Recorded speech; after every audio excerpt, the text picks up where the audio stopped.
Hi friends, welcome to Chandra's Kitchen.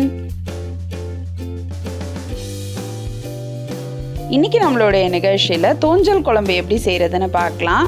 இந்த தோஞ்சல் குழம்பு பார்த்தீங்கன்னா வயிற்று புண், வாய்ப்புண் இதெல்லாம் வராமல் தடுக்கும். அல்சர் இருக்கவங்கெல்லாம் சாப்பிடும் பொழுது வயிறு பிரச்சனை எல்லாம் வராது. இது ரொம்ப நல்லது. இது கெட்ட கொழுப்பு கிடையாது, இது ரொம்ப நல்ல கொழுப்பு. இப்போ இதை எப்படி செய்கிறதுன்னு பார்க்கலாம். ஒரு கடாயில் 3 ஸ்பூன் எண்ணெய் விட்டுக்கலாம். சோம்பு பட்டை சேர்த்துக்கலாம்.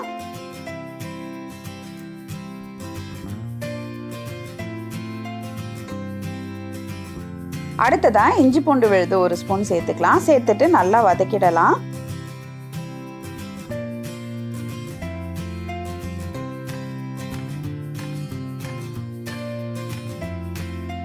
பச்சை மிளகா ஒன்றை நறுக்கி சேர்த்துக்கலாம். கருவேப்பிலை சேர்த்துக்கலாம். இது கொஞ்சம் நல்ல ஃப்ளேவர் கொடுக்கும், அதுக்காக தான் நான் சேர்த்துருக்கேன்.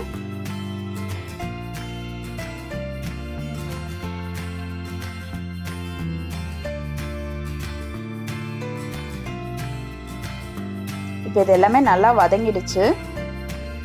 அடுத்ததாக நம்ம சின்ன வெங்காயம் சேர்த்துக்கலாம். இது நான் ஒரு 20 சின்ன வெங்காயம் சேர்த்துருக்கேன். ஒரு வெங்காயத்தை பொடியாக நறுக்கி சேர்த்துருக்கேன். இந்த வெங்காயம் நல்லா வதங்குற அளவுக்கு இதை வதக்கிக்கோங்க.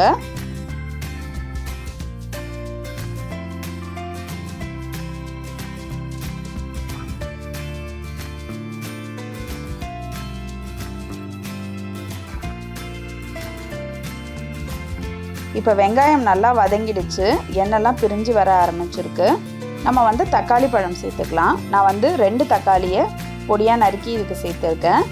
நம்ம இதுக்கு புளிக்கரைச்சல்லாம் சேர்க்க மாட்டோம், அதனால் இந்த புளிப்பு தன்மை தக்காளியிலேருந்து தான். அதனால் நீங்கள் 3 தக்காளி கூட சேர்த்துக்கலாம். இதை நல்லா வதக்கிக்கோங்க.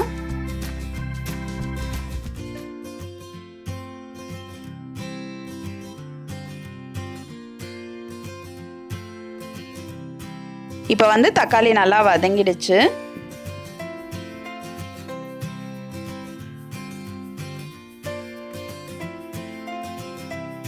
இப்போ நான் 1/2 கிலோ தோஞ்சலை இதோட சேர்த்துக்கிறேன். இந்த தோஞ்சல் பார்த்தீங்கன்னா கடையிலேயே சுத்தம் பண்ணி கொடுத்துருவாங்க. நம்ம வாங்கிட்டு நல்லா இதை அலசி எடுத்துக்கணும். நான் ஒரு 4-5 வாட்டி நல்லா அலசிட்டேன், மஞ்சள் தூளும் சேர்த்து. இப்போ இது எல்லாத்தையும் சேர்த்து நல்லா வதக்கிடுங்க. இது பார்க்கும் பொழுது இப்போ உங்களுக்கு கொல கொலன்னு இருக்க மாதிரி தெரியும், ஆனால் இது வதங்கும் பொழுது பார்த்தீங்கன்னா தனித்தனியாக வந்துடும். இது உடம்புக்கு ரொம்ப நல்லது, ஒரு குளிர்ச்சி தன்மையை இது கொடுக்கக்கூடியது.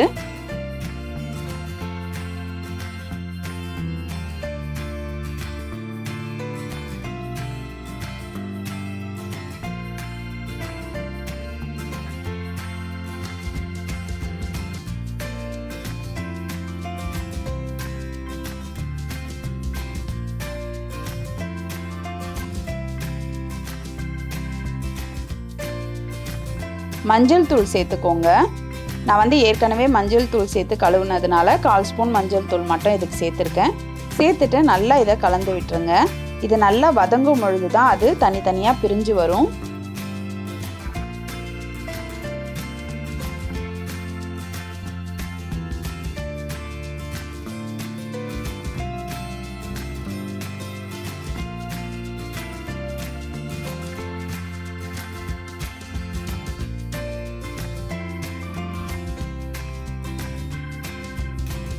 இது நல்லா வதங்கி தண்ணி விட ஆரம்பிச்சிடுச்சு.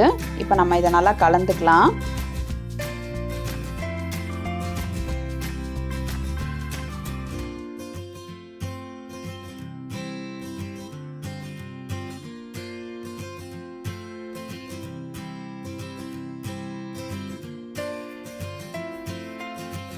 இப்போ இது நல்லா கொதிக்க ஆரம்பிச்சிடுச்சு.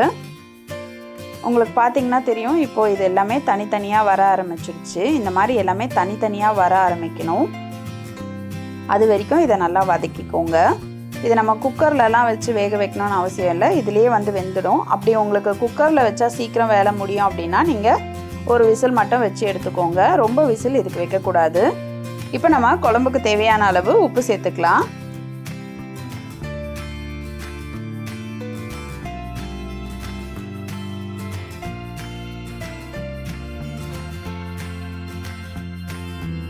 1 ஸ்பூன் தனி மிளகாய் தூள் சேர்த்துக்கோங்க. 5 ஸ்பூன் குழம்பு மிளகாய் தூள் சேர்த்துக்கோங்க. இது வந்து கொஞ்சம் காரமாக இருந்தால் தான் நல்லாயிருக்கும். ஆனால் இது வந்து ரொம்ப காரம் இருக்காது. ஏன்னா நம்ம வந்து தேங்காய் விழுது சேர்க்க போகிறோம். அதனால் வந்து காரம் வந்து அப்போ குறைஞ்சிரும். அதனால் இந்த மிளகாய் தூள் இந்த 1/2 கிலோ தோஞ்சலுக்கு கரெக்டாக இருக்கும். இப்போ இதை நல்லா கலந்து விட்டுருங்க. இது வந்து எண்ணெய் பிரிஞ்சு வர அளவுக்கு இது வந்து கொதிக்கணும். நான் குழம்பு மிளகாய் தூள் எப்படி அரைக்கணுன்ற வீடியோவும் போட்டிருக்கேன். அதையும் நீங்கள் செக் பண்ணிக்கோங்க.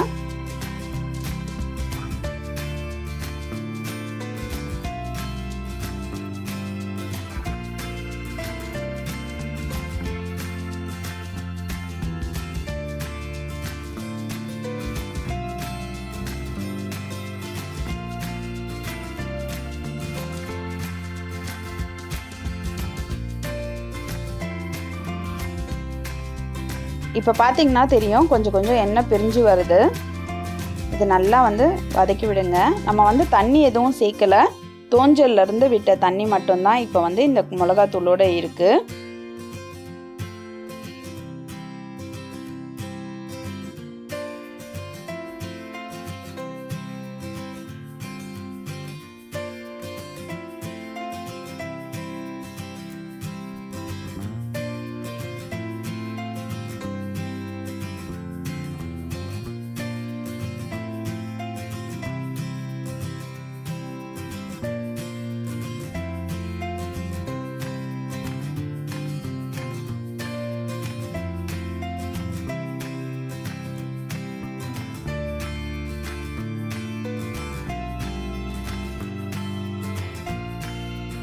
இப்போ நல்லா எண்ணெய் பிரிஞ்சு வர ஆரம்பிச்சிடுச்சு. உங்களுக்கு தெரியும், இது வந்து நல்லா மெனுமெனுன்ட்டு இருக்கும்.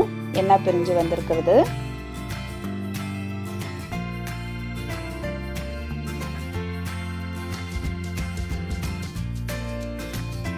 இப்போ நம்ம ஒரு 1.5 டம்ளர் தண்ணி சேர்த்துக்கலாம். சேர்த்துட்டு கலந்து விட்டுறலாம்.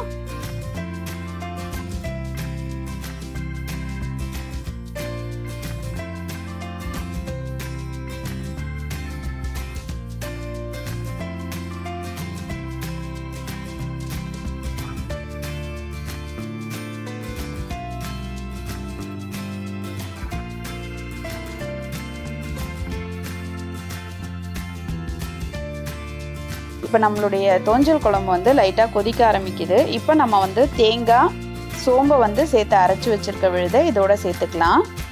நம்ம ஏற்கனவே வந்து சோம்பு கொஞ்சமாக தான் போட்டிருக்கோம். இதில் வந்து நான் 1/4 ஸ்பூன் தான் போட்டிருக்கேன். 1/4 ஸ்பூன் சோம்பு, அரை முடி தேங்காய் வந்து சேர்த்துருக்கேன். சேர்த்து நல்லா இதை வந்து அரைச்சாச்சு. அந்த அரைச்ச விழுதை இதோட நான் சேர்த்துருக்கேன். இப்போ இதை நல்லா கலந்து விட்டுருங்க. இப்போ இது எல்லாமே ஒன்று போல் சேர்ந்து வரா மாதிரி நல்லா வந்து இதை கொதிக்க விடுங்க.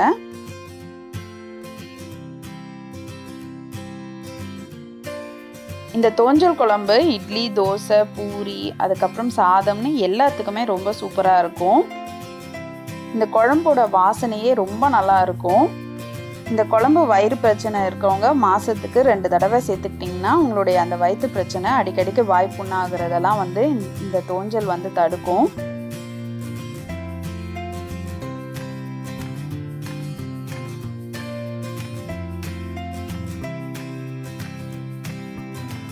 இப்போ நம்ம குழம்பு கொதிக்க ஆரம்பிச்சிடுச்சு. நம்ம வந்து கொத்தமல்லி தழை சேர்த்துடலாம்.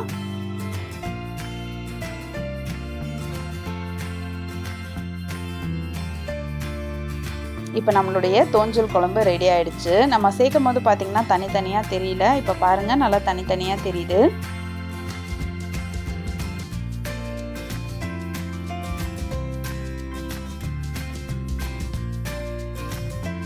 இப்போ நம்மளுடைய சுவையான தோஞ்சல் குழம்பு ரெடி ஆயிடுச்சு. இப்போ நம்மளுடைய குழம்பு வந்து ஒரு பவுலுக்கு மாற்றியாச்சு. அதுக்கு மேலே நான் கொஞ்சம் கொத்தமல்லி தழை சேர்த்துக்கிறேன். நீங்களும் இந்த தோஞ்சல் குழம்பு உங்கள் வீட்டில் செஞ்சு பாருங்கள். உங்களுடைய ஃபீட்பேக்கை எங்களுக்கு சொல்லுங்கள்.